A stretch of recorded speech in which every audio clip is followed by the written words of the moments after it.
आप देख रहे हैं एवन मुशायरा मीडिया पर।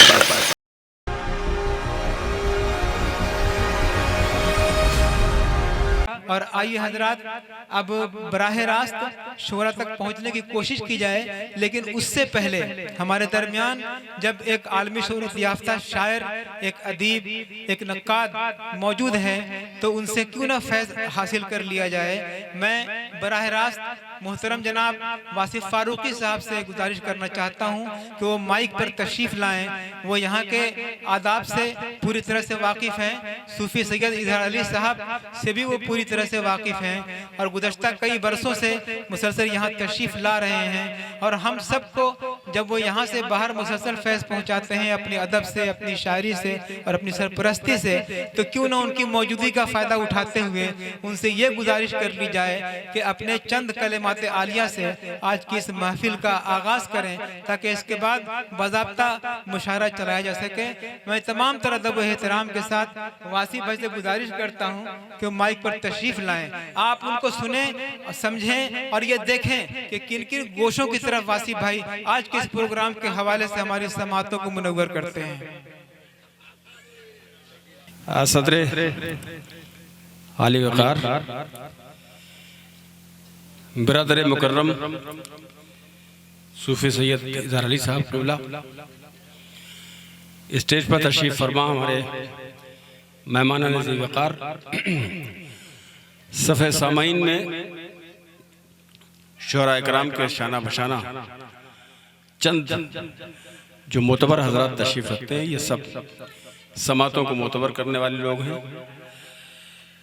शाह अब्दुर रहमान चिश्ती साबरी चिश्ती रहमतुल्लाह अलैह का ये आस्ताना, मैं समझता हूँ कि आज 5वीं हाज़िरी है मेरी यहाँ। 2016 में पहली मरतबा आया था शायद। पिछले बरस से लेकर ये साल पूरा, मार्च से लेकर इस मार्च तक जो इंसानियत को एक इम्तिहान में मुब्तला किया गया, पूरे आलम इंसानियत को जिस इम्तिहान में अल्लाह तबारक व तआला ने मुब्तला किया है, उससे ये पूरा साल बड़ी खामोशी से गुजर गया। अल्लाह ने बहुत सारे लोग हमसे अपने पास बुला लिए, हमसे रुखसत हो गए वो लोग, लेकिन जो लोग हैं उनके लिए दुआ है कि अल्लाह ने तारीज़ सलामत रखे, इनको सबको हयात खिज़र अता फरमाए। ये आस्ताना जो मैं बोल रहा हूँ, सूफी सैयद इज़हार अली साहब,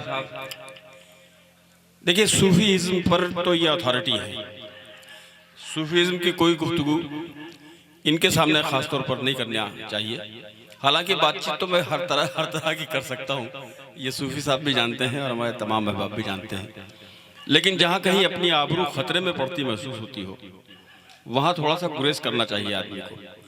और मैं इतना समझदार ज़रूर हूँ कि मैं अपनी इज्जत और आबरू को दांव पे नहीं लगा सकता, इसलिए बहुत इख्तिसार, न जाने क्या क्या। ये असल में हमारे जो शकील गयावी साहब हैं, ये भी बड़ी खूबियों का मालिक है, कब किसको किस मर्तबे पर फायज कर दें, अल्लाह के बाद ऐसा लगता है जैसे सारे अख्तियारात इनके पास है कि अल्लाह ने जिसको जिस तरह बना के भेजा है वो तो अपनी जगह है, लेकिन ये अल्लाह के नुमाइंदे, हम सब अल्लाह के नुमाइंदे हैं, यकीन नायब खुदा हैं हम सब लोग।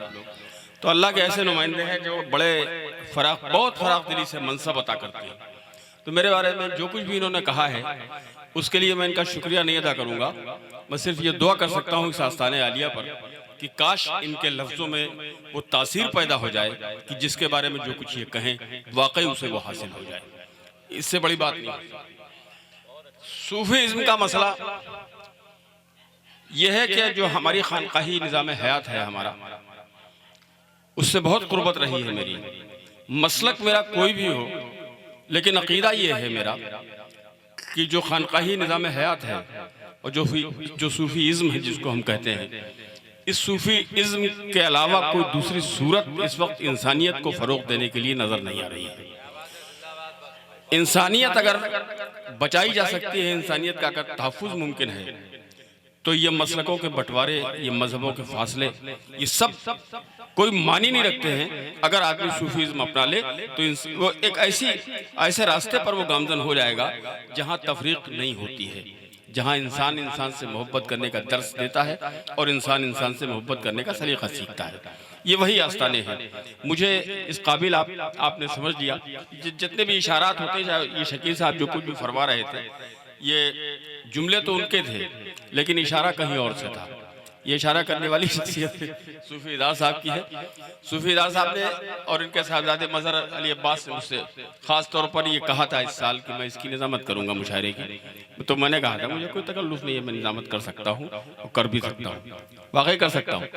लेकिन यहाँ आने के बाद मैंने गुजारिश की इदार साहब से, मैंने कहा इस बुढ़ापे में क्यों साहब मुझ पर ये आप ये इतना बड़ा बोझ नातमा कांधों पर अब मुनासिब नहीं है। मैंने निज़ामत वाकई छोड़ रखी है और निज़ामत नहीं करता हूँ, बचना चाहता हूँ मुस्तकिल बोलना। एक तो शुगर जब से हुई है, शक्कर की बीमारी जो अजीब शक्कर फ़िरका परस्तों की तरह रहती है नस्लों तक, ये बीमारी करेले और जामुन से नहीं जाती। तो जितने करेले और जामुन थे सबका इस्तेमाल कर लिया है, लेकिन ये बीमारी अपनी जगह है। तो इसका नुकसान सबसे बड़ा ये है कि खुश्की आ जाती है मुंह में, मुंह खुश्क होने लगता है। तो आखिर स्टेज पर बैठकर कितना पानी पिया जाए कि ये इसकी सज़ा से छुटकारा पाया जाए। मैं सूफी इज़हार अली साहब का बहुत शुक्रगुजार हूँ कि बड़ी मोहब्बत से न सिर्फ ये कि मुझे याद करते हैं, बल्कि जितने भी ये सारे सामने जितने भी लोग बैठे हैं, ये सब सूफी इज़हार साहब के दिल के बहुत करीब लोग हैं। जितना करीब ये लोग सूफी इज़हार साहब के हैं, सूफी इज़हार साहब भी इनके इतने ही करीब हैं। वरना इतनी दूर का इलाका, ये बिल्कुल इंटीरियर का इलाका, यहाँ तक इस खुलूस के साथ इतने लोग शरीक होते हैं, ये बड़ी बात है। मुशायरे की महफिलें बहुत बड़ी बड़ी होती हैं साहब, हम लोग 20-20, 25-25 और 50-50 हज़ार के बच्चों के सामने अपने शेर सुनाते हैं। लेकिन ईमानदारी की बात यह है, ईमानदारी की बात है, 20,000 का अगर मजमा है तो उसमें इससे ज़्यादा सुनने वाले नहीं होते। तमाशबीन तो होते हैं लेकिन सुनने वाले अगर हजरात हैं, उनका शुमार किया जाए तो वो यकीनन सिर्फ उंगलियों पर शुमार किया जा सकता है उन बड़ी महफिलों में। तो मैं इस महफिल को उन महफिलों से कहीं ज़्यादा बड़ा समझता हूँ जहाँ सिर्फ तमाशा देखने वाले लोग होते हैं, जहाँ अकीदतें नहीं होती हैं, जहाँ एहतराम नहीं होता है। ये वो महफिल है, ये वो मजलिस है जहाँ एहतराम भी है, अकीदत भी है। हम सबको एक कोशिश ये करनी चाहिए कि हम अली वाले लोग हैं। जहाँ से सिलसिला विलायत का शुरू होता है, वहाँ से सिलसिला शाह अब्दुर्रहमान साबरी चिश्ती तक आया है और उसके बाद मुंतकिल होते होते सूफी इज़हार अली साहब तक पहुँचा है।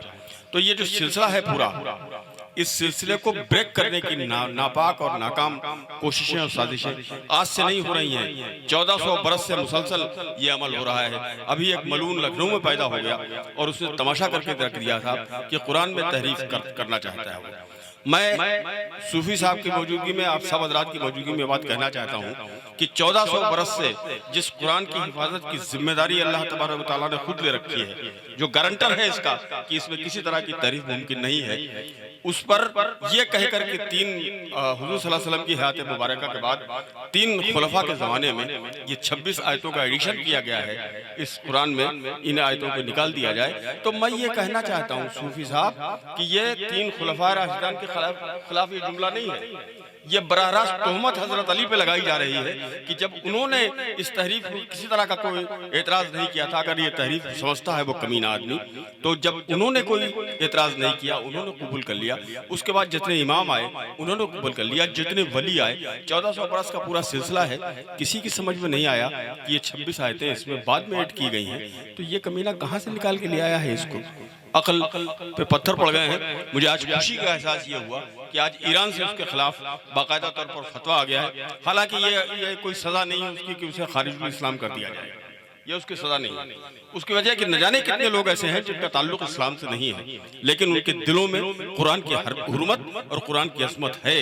लेकिन ये उस मिल्लत से ताल्लुक रखने वाला आदमी अगर कुरान के बारे में ऐसा तसव्वुर करता है तो इसे किस जुमरे में रखा जाए? ये सिर्फ खारिजुल इस्लाम होकर इसकी सज़ा मुकम्मल नहीं होती है। ये किस कैटेगरी का यह इंसान है या नहीं है, यह फैसला भी बड़ा मुश्किल है। मैं इन चंद अल्फाज के साथ गुजारिश करता हूँ कि शकील भाई थोड़ा सा रहम किया कीजिए, हम जैसे लोगों को इम्तिहान में जब डाला कीजिए तो उनकी मदद के लिए उनके पीछे नहीं बल्कि उनके सामने आके बैठा कीजिए ताकि आपको देख के कुछ हौसला मिल जाए। बहुत बहुत शुक्रिया, बहुत नवाज।